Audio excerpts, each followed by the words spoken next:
له بلخ څخه کلیف بندر ته د غځېدلي سړک د جوړېدو چارې 60% پرمخ تللي دي.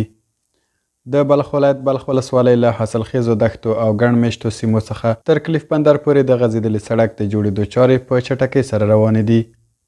دغه سړک چې 9 کیلومتره اوږدوالی لري، د لومړي فاز په توګه د 25 کیلومتره برخې اساسي جوړونه د ټولګټو چارو وزارت له لوري د 252 میلیونه افغانیو په لګښت پیل شوې وه. د قراردادي شرکت صحوي مسؤلین وایي د رغنیزو چارو شاوخوا 60% کار بشپړ شوی او هڅه روانه ده چې پاتې چارې هم پر ټاکلي وخت بشپړې شي. د پروژې پیشرفت د فزیکي په حساب کې ووایو کار هم ډېر مخته تللی، خو د پروژې د فیصدي په حساب باندې 60% مو کار تر اوسه پورې مخته تللی. موږ ژمن یو چې د دغې پروژې کارونه به ټول په لوړ کیفیت، مسلکي معیارونو او په ټاکلي وخت باندې پای ته رسیږي. د یادې پروژې موده 4 میاشتې ټاکل شوې ده چې انشاءالله د کاري سکیجوال یا د کاري پلان په اساس باندې تصمیم دا ده چې دغه پروژه به له ټاکلي وخت نه مخکې پای ته رسیږي. بل لور ته ځایي اوسیدونکي وایي پخوا به د معیاري سړک نشتون او دوړجنو لارو له امله خلک له ګڼو ستونزو سره مخ وو. ځایي اوسیدونکي دغه راز وایي چې د یاد سړک له جوړېدو سره به یې نه یوازې خورا ستونزې حل شي، بلکه د سیمې پر اقتصادی پراختیا کې به یو مثبت رول هم ولري. کلی مشکلی ما حل میشه، سرک وا میشه، بندر وا میشه، قدیم بندری که لیفت میره، هم مزار میریم بیغم سرک پخته چقدر خوب میشه.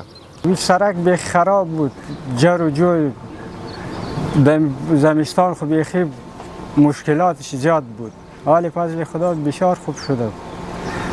سرک جغل اندازی کرده کش میخواه که قیر شوه بخیر. من خوش هستیم که جور شوه. د ټولګټو چارو وزارت د چارواکو په خبره د پاتې برخو د اساسي جوړېدو پلان هم تر کار لاندې دی او تمه کیږي چې د روان کال په ترڅ کې د دویم فاز چارې هم پیل شي. چارواکي زیاتوي چې د دې لارې بشپړېدل به نه یوازې د ترانسپورت ستونزې راکمې کړي، بلکې د افغانستان او ترکمنستان ترمنځ به سوداګریزې اړیکې هم پراخې شي. کلیف بندر دغه سرک ټول 9 کیلومتر اوږدوالی لري او ټولګټو وزارت هڅه کوي د پاتې برخو چارې هم په راتلونکي کې پیل کړي. د دې پروژې په بشپړېدو سره به افغانستان د کلیف بندر له لارې له ترکمنستان هیواد سره ونښلول شي چې د دواړو هیوادونو ترمنځ به د سوداګریزو اړیکو په پراختیا کې مهم نقش ولري. د یادولو وړ ده چې دا سړک د 9 کیلومتره په اوږدوالي د بلخ ولایت له بلخ ولسوالۍ څخه پیل او د دولت آباد او چاهي ولسوالیو څخه په تیریدو د جوزجان ولایت په خم آب ولسوالۍ کې پای ته رسیږي.